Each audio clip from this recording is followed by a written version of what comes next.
Typey. Hello, everybody. Good evening. How are you all doing? Welcome. As the title is written out, stop hoping they'll change. And when I say hoping, I really mean demanding with entitlement.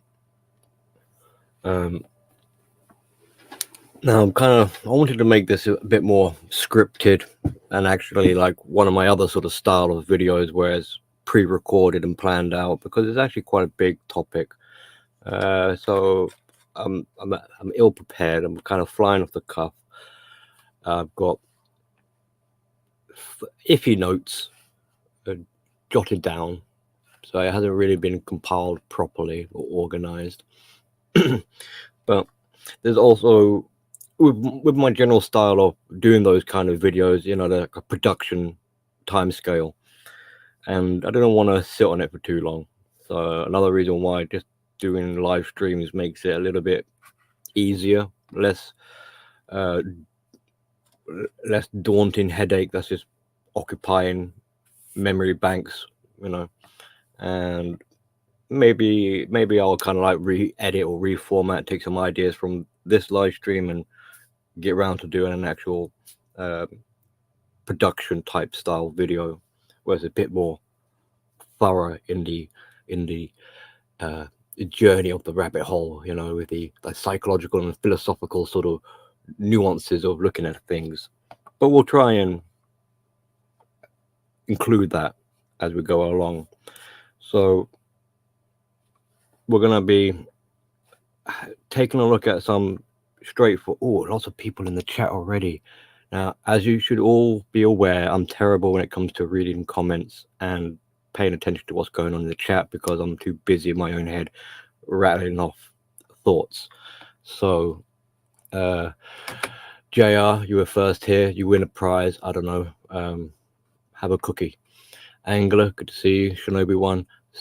Shinobi, I don't know if I interrupted your stream or something like that, but you did tell me to do a stream, so I hope I'm not plundering your viewers or something like that. And I appreciate the plugs. Chris is here, the Emperor, yes. Chrome Dome, salute, brother. Miguel, the Frenchie, Monsieur Frenchie. Bonjour, monsieur, ça va bien? Comme ci, comme ça. I'm terrible at French. Now, so the topic, right? We're going to be tackling it in a couple of different ways, I think. We're going to be taking a kind of flippant approach of like breaking down the words and being a bit pedantic about it. Like, what do we mean by hope? What do we mean by change? And who are we asking change from? That kind of simplistic, blunt sort of questions, but it's good to cover our bases and to make sure we're clear and direct with how we're structuring our thoughts, how we're structuring our requests that we present to other people, and clear to ourselves what is it we're asking for exactly. And then we can go into a bit more of the psychological, deeper aspects of like, is change actually possible? To what degree is it possible? Is it necessary exactly? Like, is it for our benefit? Is it for their benefit? Is it for society's benefit? Who are we trying to please, kind of thing? So, we'll start off with the first question. So what do we mean by change? Change for our benefit, for theirs, for society? I mean, who are we asking for change, and what are we hoping for? Really, I mean, I'm not even prepared with my banners. Like, I should have a banner here that says, maybe the first sort of question set should really be, hold on, let me write another banner. Is it change expectation or demand. So maybe we'll start off with this one instead first. Okay. So is it change, expectation, or demand? Or what? What could it be? So fire out your thoughts.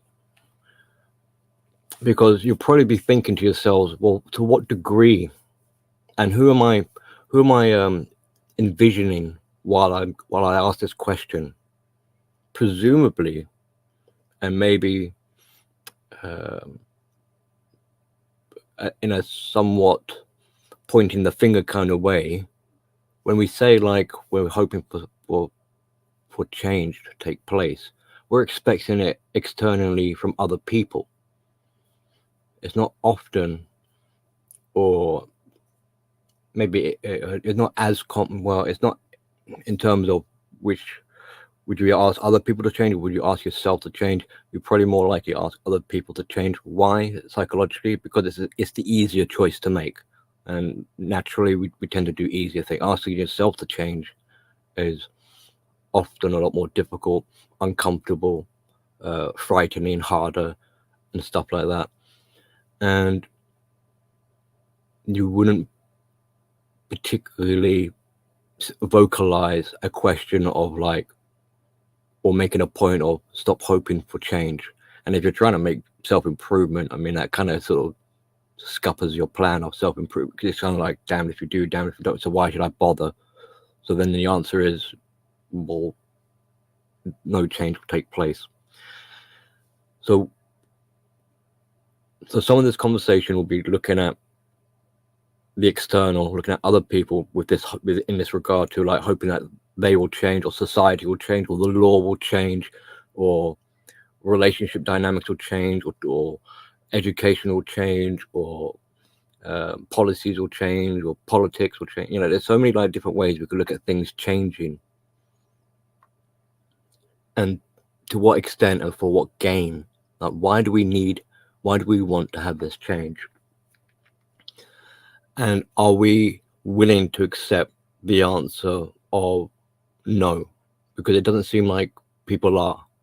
And that's why I say, like, is it an expectation, an obligation?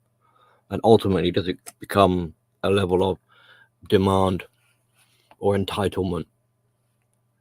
And it's that demand and entitlement that intrigues me the most. Because one thing to sort of, you know, it'd be nice if this could be changed, or it'd be nice if some consideration and alternative solutions could be offered up or presented. But the kind of vibe I get from communities is that they're not happy with a no kind of answer. So it becomes a like, well, if I can't get my way, then I demand there to be change. And I have the expectation, and we'll look at also what happens as a result when, unfortunately, because like, so if change does take place, obviously on surface level expectation will be people will be happy, people will be pleased that a change has happened. Is that the end of the story? What's next? So at what point do we say, okay, you've changed, good, we'll leave you alone? Or will there be other demands and other expectations of further changes that we need? So where is the finish line in, well, we could even branch into this idea of new world order, of change. And from what point of view, like from a lot of guys' point of view, they don't like this idea of new world order. People don't like change in a way, you know, because it's the unknown. It's not what's familiar. Familiarity brings stability, brings comfort, brings a sense of security. So when things change, it's kind of like, uh-oh, what's going on here? I don't feel comfortable with it. And so the anxiety and stress, a fear of change comes about. And we could look from childhood, children growing up in adulthood into adults, embark on that journey, that kind of barrier of transitioning. And it could be very daunting for a lot of children And, look into your own childhood as you're growing up. Yeah, on one hand, you might be excited about growing up, but there's also like apprehension with the idea. It's like, oh, you mean I have to start paying my own bills? Oh, you mean I have to start being accountable and things like that? Oh, and tough times come along, which is normal. So if we were to look at our own kind of self-improvement and hurdles or obstacles that prevent us from making inner changes within ourselves, what could be preventing us from doing so? We could explore the idea of things like, well, imagine being a child embarking on into adulthood. It's daunting. It's unfamiliar. It's something you're not used to, and we could break this down into more manageable steps. It's like learning to swim. You'd start at the shallow end and build up your experience and confidence and strength and skills, and go from there, like one step at a time. And the first step is is going to be the hardest one. So if there's trepidation, a fear, not really any support, that fundamentally like esteem to encourage and motivation to make internal change, particularly from your own merit or from your own stance, takes a lot of sort of courage and bravery and a bit of a risk, and effort and commitment, so on. But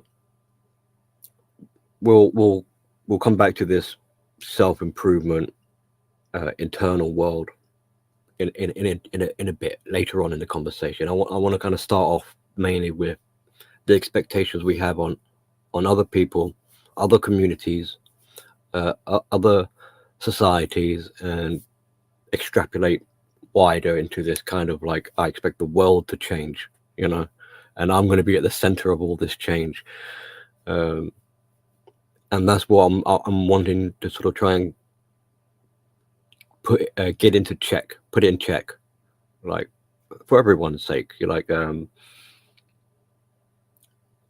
and people might not realize they're expressing these desires of, well, I'll put it around this way, that they're demanding with their entitlement, they're demanding it's going to be their way, and they'll be using guilt and shame quite often, trying to apply logic and examples and metaphors and all sorts of reasons why certain people should be changing, label them the bad guy, call them abusers, call them toxic, whatever,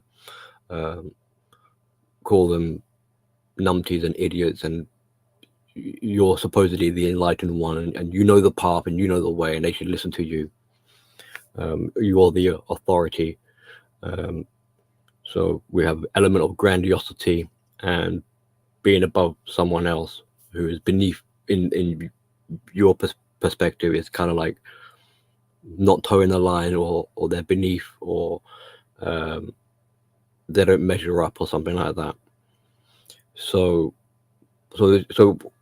basically it comes under this entitlement idea, and perhaps people don't realize they're going to such a demanding extreme with these gatherings of people, these conversations, these topics, because us humans with our fancy words, we have a good old way, we have good ways of minimizing and downplaying what it is we're really doing. But when we're crude and we're like, hang on, criteria check, what are we actually doing here? It turns out to be pretty forceful, pretty like, well, yet again, I'm repeating, but like entitled, very kind of selfish and aggressive. So we often see a bit of aggression, or confrontation or conflict alongside our supposedly kind gestures for improvement of life.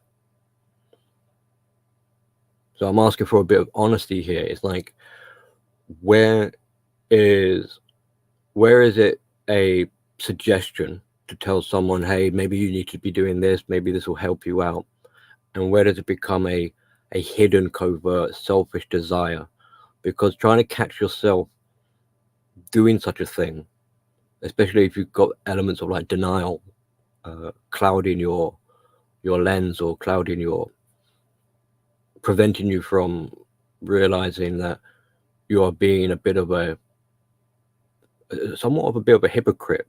And I'll say it now because I've mentioned it. Why a hypocrite? Because you're asking them to change when really, should it be you that needs to change? And is it because maybe you can't change, you're expecting other people to change? So there's not really a saying, but I said it before, where it's like, fate, if you can't integrate into the world and become part of the world, then quite often we'll see the expectation that the world must bend and conform to this individual instead. And this is how they become the center of the world, because everyone has to, fundamentally the entire world has to cater to this person's needs, because they cannot cooperate or function, integrate into a wider society, and in turn the world. And that could be split into different kind of, like, are we talking in a pragmatic sense? Are we talking in a kind of philosophical sense? Are we talking in a kind of understanding the mechanics of the world? So like, I don't understand how cars work, so I demand everyone stop using cars and we all go back to horses. That sort of way of dictatorship, demanding everyone cater to this person's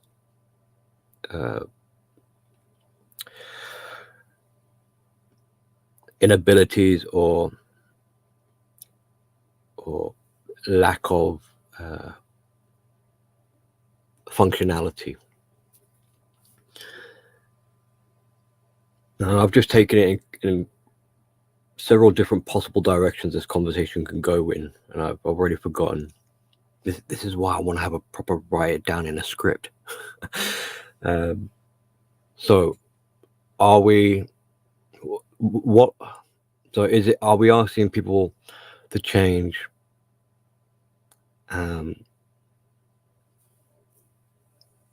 really for their own, but are we going to be altruistic and be like, hey, this is good, it's a recommendation for you, I get nothing out of it? Or do I? Is it a fair transaction? Is this a form of transactional love? So we see this kind of like, I mean, this is something sort of like empaths would do, where they like to make people feel better, or codependents, they would like to make people feel better in the transactionary sense that it makes them feel better. So it's kind of like, it's like it's under the guise of charity or being a Samaritan, but really it's actually a transaction. Now, okay, both parties might benefit, so is that such a bad thing? But can we not be upfront about it, or do we really need to have it convoluted and whimsical in how we try to make how we want it to appear? Because it doesn't, even though even if you're upfront and say, like, look, I'm going to help you out, you seem to be depressed, so I'm going to help cheer you up, right? And my payment, what I expect for cheering you up with your depression, sorting you out, kind of thing, get you back on your feet, I'm not asking for money, but I want you to make me feel like, boost my self esteem. And in a way, you don't really need. I'll be doing it myself through you. I don't need you to tell me like necessarily anyway. Like oh, thank you for your wise words. You really helped me out. You saved my life. Like you I mean, that's kind of like a direct uh, return, but you can also get an indirect, like seeing someone get back together. You can also indirectly feed off that. I mean, now we're looking into fuel and supply. You can indirectly feed off that and be kind of happy for them via proxy. So this idea of like, oh, I'm happy for you. Now, sounds nice, sounds sweet, and like you're on their side. But listen to the words being said. I am happy for you. So it's a subtle hint of the selfish nature of that sort of statement. It's like your happiness, it doesn't just belong to you. I'm getting something out of it as well. I am happy for you.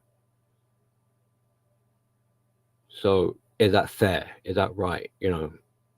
Magic, and we talk about spell binding and magic words. Those are the kind of things, magical emotional language we encounter on a regular, and blase don't realize it until we actually pause for thought, break it down, and be like, hang on, what's actually going on here? And that's ultimately the point of this conversation, is just to sort of catch ourselves, have some. We want to be enlightened ones. We want to be self-aware. We talk about logical thinking and critical thinking.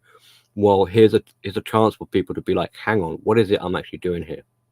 Is it up front? Is it backwards and forwards? What do we mean by change, and who is it for, and to what end? And what are the consequences of such changes? Have we actually thought it out properly?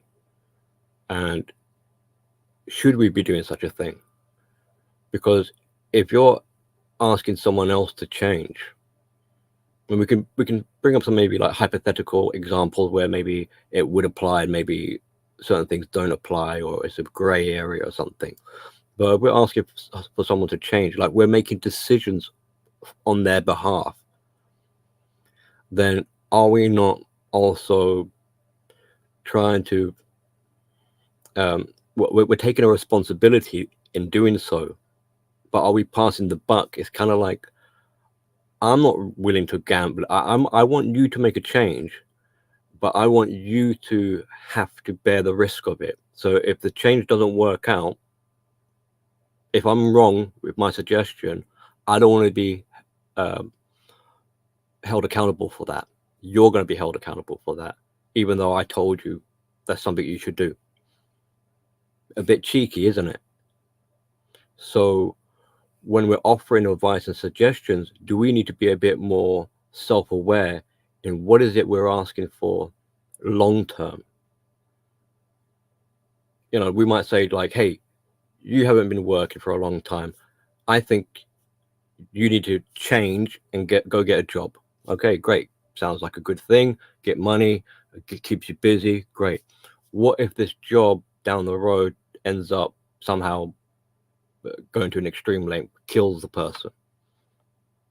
What if it was a job that was a bit of a shady business? We weren't really clear in our discernment. We just said go get a job, and there they are, turn around and say, like, yeah, I got a job, I'm a hitman. I'm like, whoa, didn't mean that. Like, my job is I go robbing people, like I hustle on the I'm a con artist. It's like, no, I didn't mean that. I was like, well, you weren't clear, you just told me to go get a job. So what's going on here? All right, I'm going to slow down a little bit. Slow down, Billy. Billy, make a change. You need to slow down. Right. So we'll just quickly cover. Yeah. So I hope. Are you enjoying this conversation so far? Any questions or directions you want to sort of go in in particular, now would be a good time to type it out because I'm actually looking at the comments.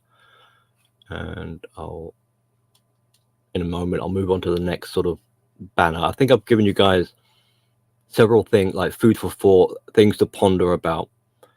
Go back, rewatch it, play it back to earlier parts if you want to kind of cover those questions or do those thought exercises in more detail.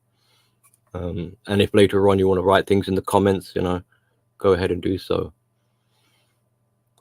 Because at some point, I'm gonna have to make a little note to myself, because these demands, these expectations of change can manifest in several ways. I mean, I mentioned some direct ones like, hey, you go get a job, or hey, you stop doing that. Yeah, it's pretty blunt. And with kids, you're pretty blunt with kids when you're trying to get them to change. But community-wise, we have like what we would call roasting and trying to expose people. Or, I mean, if we're not careful, like you could look at doxing as a way or blackmail as a way of trying to force your demand of change. It's like, do this or else, threatening behavior. And quite often when we do sort of exposés,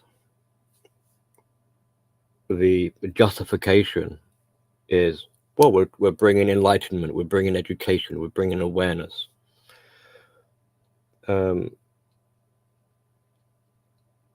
And then, but yet again, comes up the questions of like, well, how much awareness are we actually bringing up, and for who and what benefit and at what cost?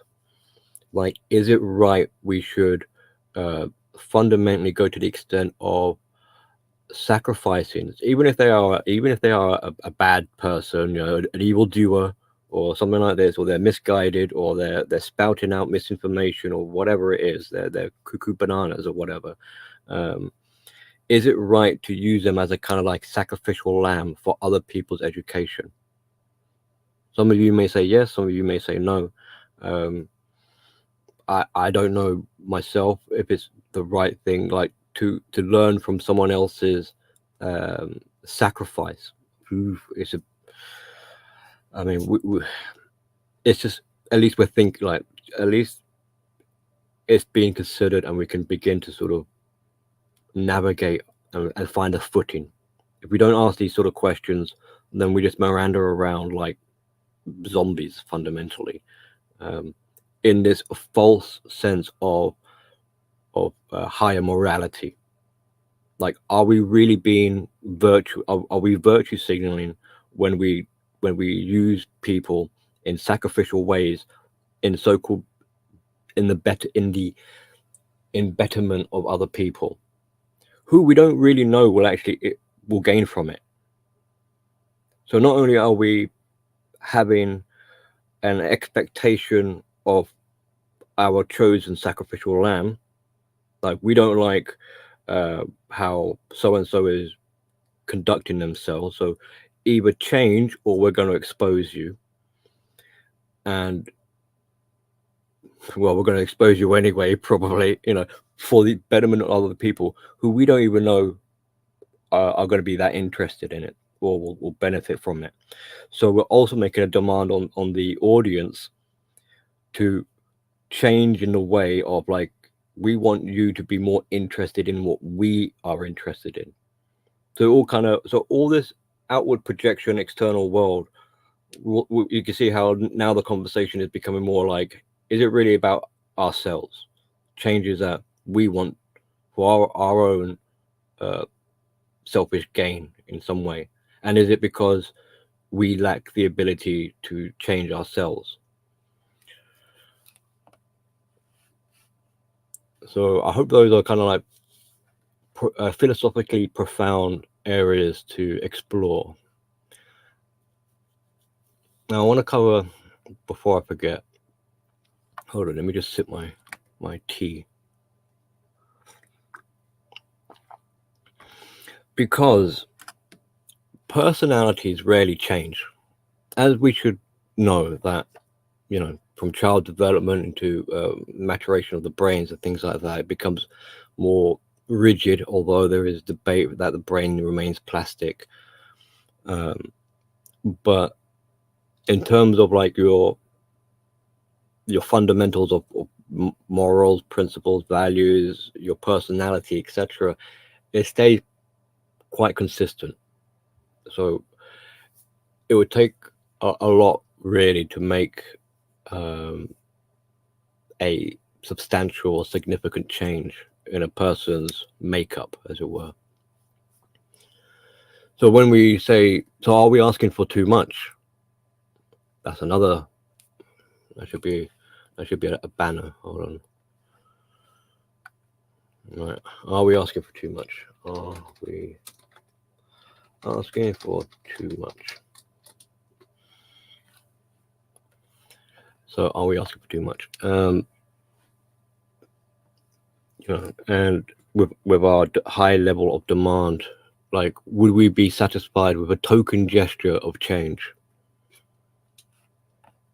Are we impulsive in that regard? We don't want to have to wait for this change to take place. We want that change to be instantaneous, and no f-ups. You're not allowed to like relapse. You're not allowed to struggle in this change. It needs to be on a flip of a coin sort of mentality, and set in stone going forward. Is there any room for negotiation, for example? And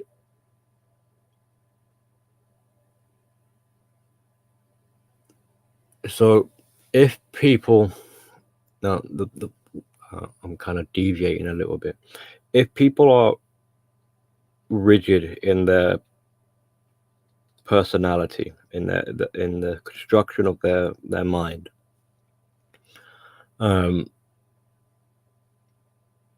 obviously it brings stability, it brings a continuation, it brings a structure and a foundation to build other things upon.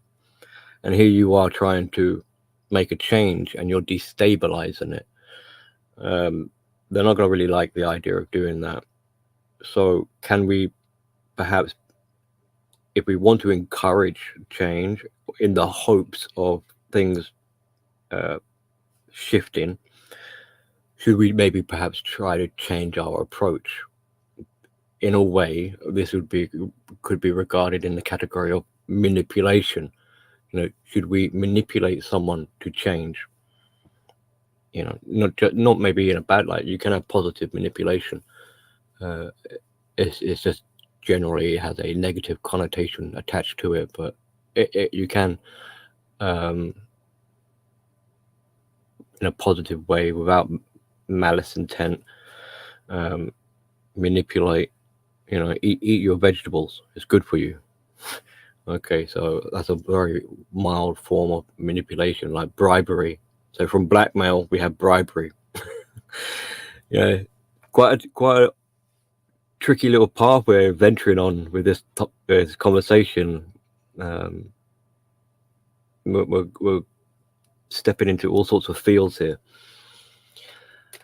and is there a level of arrogance, of grandiosity, that just because you said so, that I think you should do this, that thy will must be done, because I am the Lord and you are my servant and you will do as I say. Thou will change, and you will like it. Now, I mean, a lot of this we could parallel with what we're seeing on wider society, like the Great Reset, or you will own nothing and you'll still be happy. I mean, these are changes we are seeing. The world is seeing rapid changes. Who is asking of these changes? Why is it people don't like them? Is it are they in the wrong? Are they in the right? Who's to say, kind of thing. There's arguments for and against.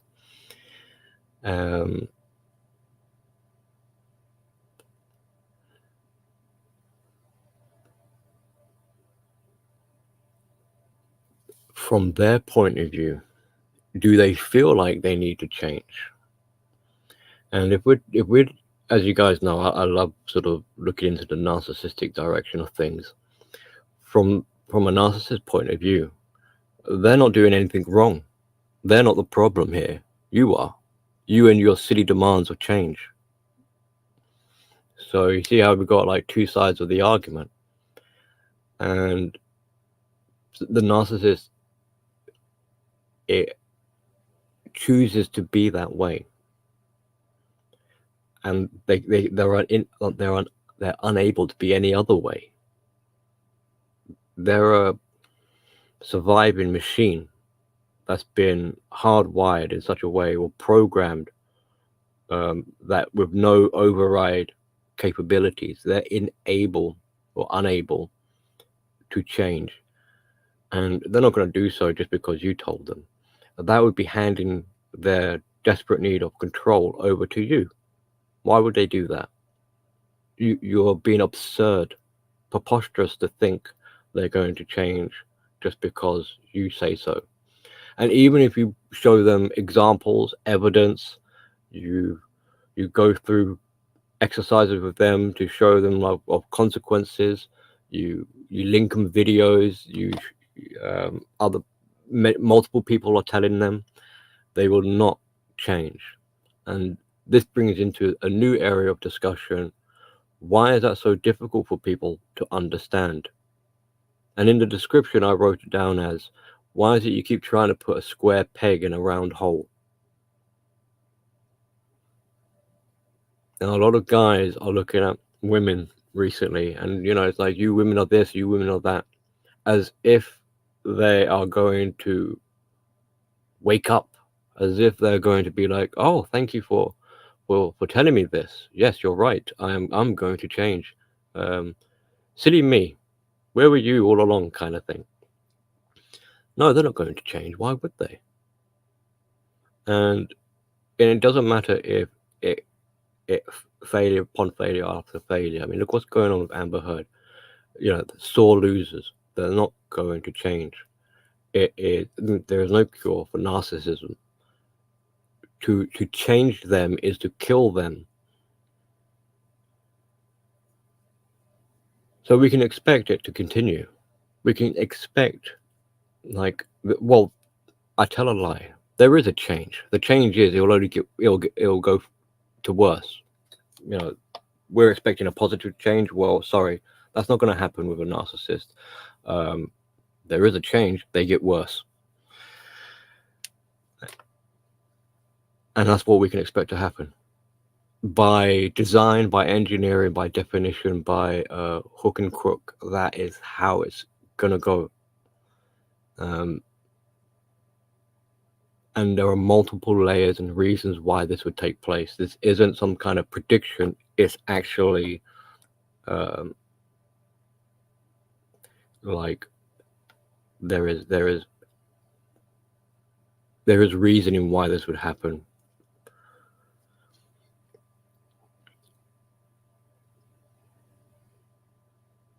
And I fear many people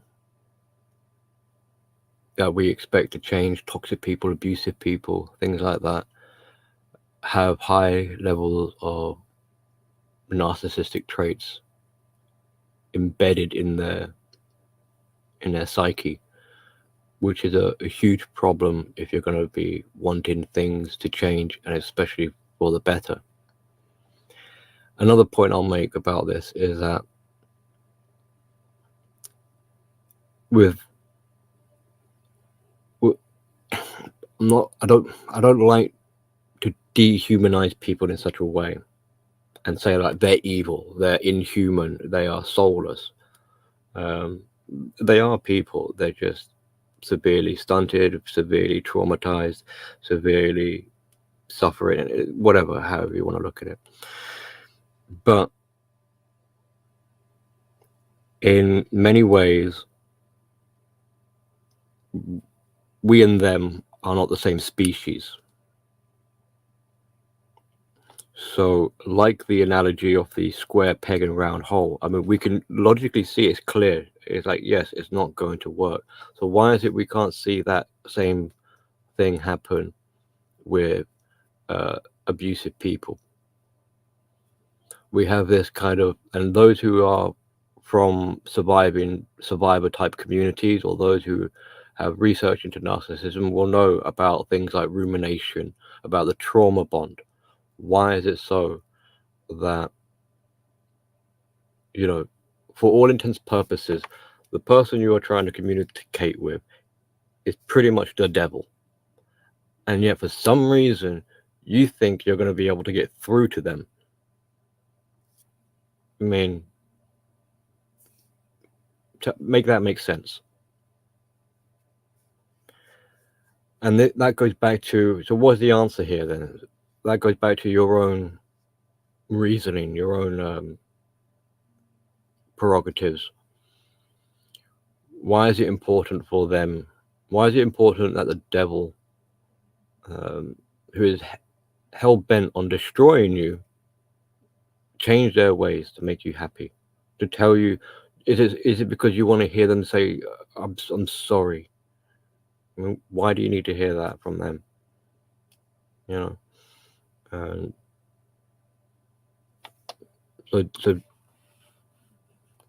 big therapeutic type of questions that need to be asked. What is the significance? Is it because you are so worried that if they, not only is it like maybe the element of what we said before about like, I can't change, so I expect other people to change, but is it also an element of, if I can't control you, then I'm not going to be able to control me? Because if I was able to control me, then I would stop myself demanding a change come from you.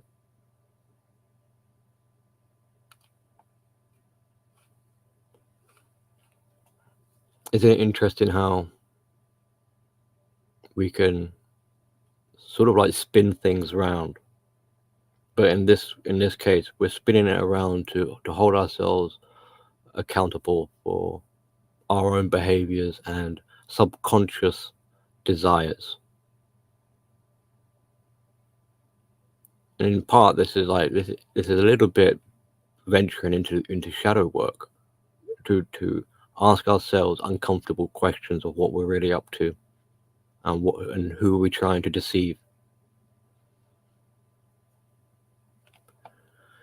So I don't really have any other. Why?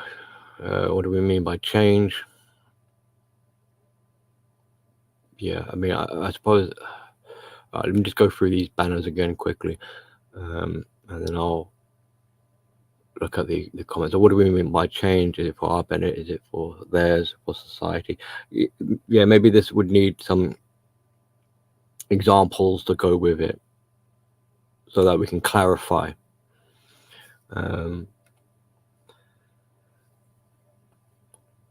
this is what I was just saying. Why should they change? I mean, they're happy being the way they are, and if they weren't, they wouldn't really need you to tell them to change. They'll do it for themselves. And if it was someone who was genuinely struggling, like they're not the devil sort of thing. They're just misguided, uneducated, or something like that. Then you would want them to make that decision for themselves, or that especially like that discovery, or like that awareness. Like, I need to change. You don't need to tell me I know myself I need to change.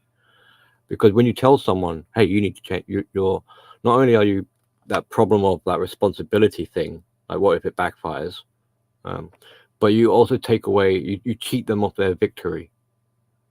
Because like, damn it, I needed someone. I wasn't bright enough to realize I needed to change. I mean, yeah, okay, we need a helping hand maybe sometimes. So to what? But yet again, it brings into that sort of questioning of being careful. Like, do we explicitly say to someone, hey, pull up your bootstraps? Or do we kind of wink, wink, nudge, nudge, subtle hints, not too much, because we don't want to embarrass them. You know, it's like, hey, dude, your flies are open. You know, I can see your balls. oh, thank you. Thanks for letting me know.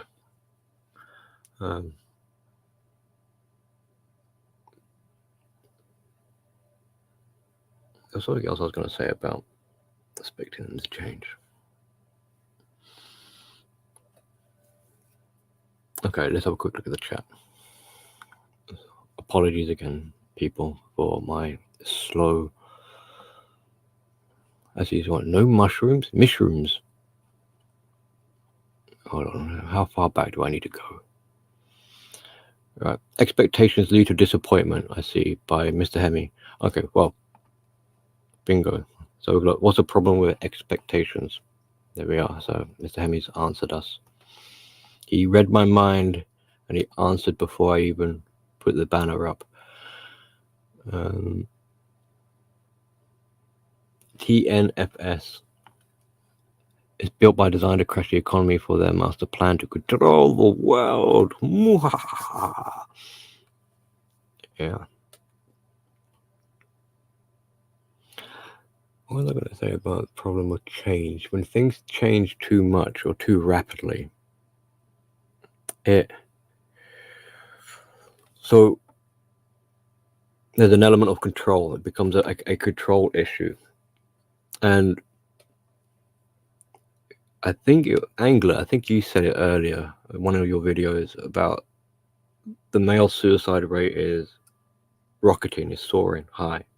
Why could this be? And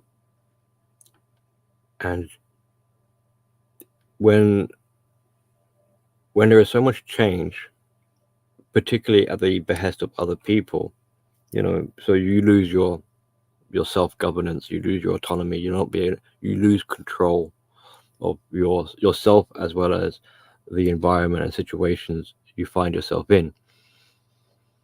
And then when there is a loss of control to such an extent, we can start to see how suicide can be in a way, like a defiant act of regaining thyself. It's kind of like, F you, you're not going to take me, I'm going to take me. I'm not saying as in every situation and in every circumstance, but you know, we can play around with that idea of control and how much that factors into the decision. What are decisions? Decisions are acts of control. So the decision to be able to have to do something for yourself, even as tragic as it ultimately results in, but it's kind of like the what's is it like a Wild West expression, like the grand the like a grand showdown or something, the grand, like to go out with fireworks sort of thing.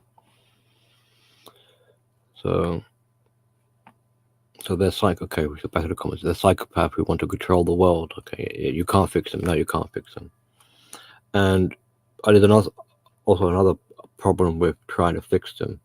How it's tied in with that, like, what if it backfires kind of thing? Like, what if your suggestion ended up killing the person by accident? You didn't intend it, but you told them to go skydiving. So they're going, okay, I'll go skydiving, and they silly muppet didn't bring a parachute. You know, it's like, oops. So you can see you can result in you having a bit of a sense of guilt. But what if, in like a mutated sort of way, I suppose I did cover it a little bit, like, what if when I said you told them to get a job and they decided to become a gangster or something, you know, what if like you told them to go skydiving, and what if they took that idea and decided to hijack the plane and go blow up buildings with it. You wouldn't want to be connected to that. So, TNFS, they're covering what I said earlier, so they don't believe, why would they change? And what you're expecting, so we have like world views and like a lens. We see the world, or you see the world in whatever way it is, right? In your sort of narrative, kind of, you got an idealization, you got a way of seeing things, and you're expecting them to see things through your eyes. And they're like, why is it you're not seeing things through my eyes, kind of thing. And do we need to be seeing things in certain ways? Who's right, who's wrong? What does it all matter? Now we can go into nihilism. No, I was just joking around. So that's basically it. Anyway, I think I got the general message I wanted to convey over. Basically, requesting, not really, it's like, see, here I am playing with words. Am I requesting, or am I demanding you lot change and start being more aware of what you're doing? You see this fun little game we're playing? So my entitlement, my demand, my expectation, my want of change from those watching and listening is to just be more thoughtful about what's going on, not to and be aware of what our subconscious drives might be trying to make us do, to be clear in what it is. I'm not saying that asking for a change is a bad thing. Having demands and expectations might not necessarily be a bad thing, but just to sort of clarify and have them calibrated and a bit more well thought out, not so simplistic in or flippant in our kind of descriptions. Like, hey, stop hitting your brother with stop punching your brother. It's like, okay, I'll shoot him instead. It's like, no, I didn't mean that. Well, you just told me to stop hitting him. So just be a bit more careful, a bit more clear, a bit more clarity, and more aware of our subconscious is basically the message of this topic. Because as we explored, we can see it ends up becoming a bit of a Pan's Labyrinth of tripwires that can catch us out pretty easily. So I guess anyone want to come on and have talk about it further? Otherwise, I'll pretty much shut it down. It's nice to see there's like 10 people in here. I think I saw it bump up to 12 at one point. Woohoo! I'm close to 100 subs. So if you haven't subscribed, don't. It'd be nice. I'll be very grateful if you subscribe, if you share the video, if you like the work and things like that. Wunderbar.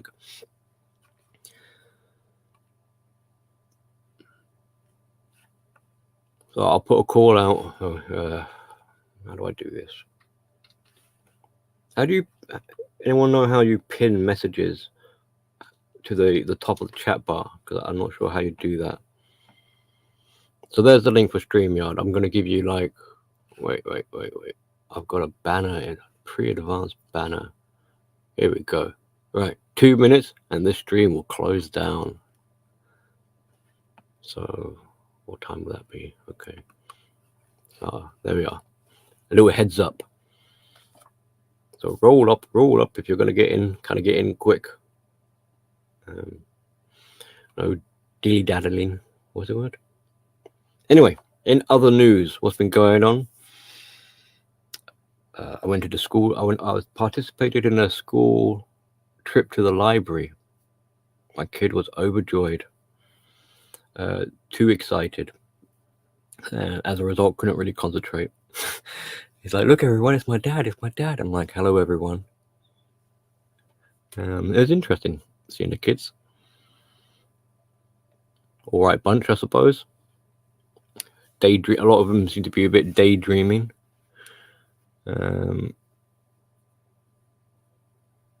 Just a short trip to the library. The hustle. You thought it was bad on the internet with the hustling. The library were on it, man. They were like, all right, everyone, you can all take a book, and we'll get you all signed up today, and you can all have your own library card, and you can borrow up to 20 books next time you come down. I'm just like, whoa, wait a minute. My kid was, any questions? My kid was like, where are the comic books? I was like, that's my kid, that's my girl. Yeah, straight for the comics. Having a look at the selection in the kids section, mind you, the kids section, which has what they call board books, so they're like thick pages, hard, robust for babies. Like the very first kind of books you'd encounter, that kind of stuff, to early words, and then kind of moving up in the year groups with comic book, to the point of comic books where it's like Full Metal Alchemist, and I don't know, more what I would call maybe like young adult, or not necessarily child suitable literature. All there, all mixed in. No one want to pop up? All right then. Okay. All right. Doors closed. All right. So we'll finish up here then. Thank you for stopping by. Feel free to pick up a brochure. Please take your litter and trash with you. Return your chairs and seats to the uprightmost position. And thank you for flying with Billy Airways. Have a good evening.